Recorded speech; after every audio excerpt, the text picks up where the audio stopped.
Well, in the interest of advancing what education officials say is equity, school districts have been eliminating honors classes. With us now, the author of the new book, Woke Army, Independent Women's Network Senior Fellow and Fairfax County, Virginia parent, Asra Nomani. Asra, it's great to have you on. Oh my gosh, I think the only goal in taking away honors classes is really to take away opportunity from smart kids. Oh yeah, this is leveling, and basically it's to bring the top down, and it's the dumbing down of America. It's a really sad, strategy, and it's ill-fated.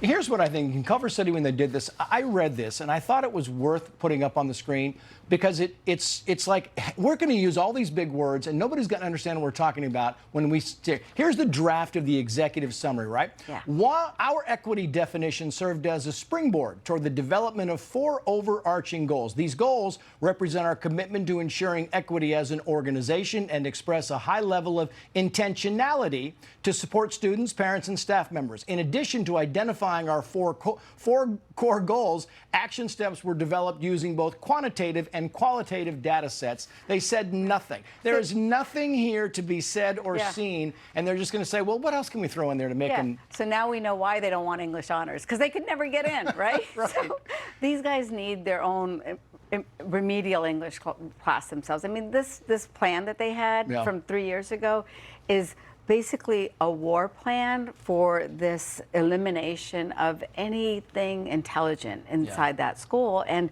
parents are outraged. And that's the best part about this story, is that parents heard about this and they have been fighting back. Well, it's interesting because parents are now kind of just catching on, and as you point out, that Culver City, they're like, oh, what happened? What are they doing? Yeah. This has been going on for a long time. Yeah, we saw it in Fairfax County, Virginia in the summer of 2020, and that's when it was happening across the nation in Culver City.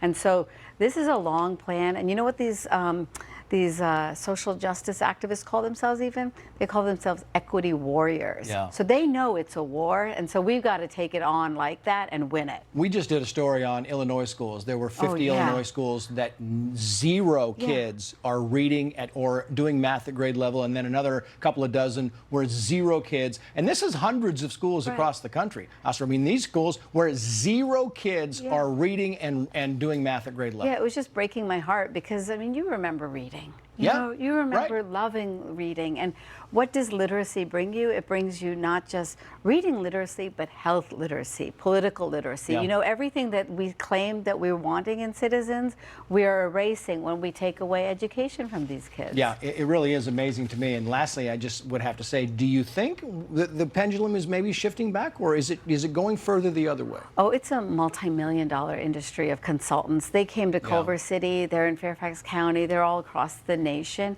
But what's awesome is that we have this army of parents, mama bears and papa bears, and we're going to win this war because it's not just for America, but it's for individual children, right? It's for their futures, and that's what we're all in it to do. The book is Woke Army. Yep. Asra Nomani, thank you for coming on. Thank you so much, We appreciate Trace. Thank you for everything you do.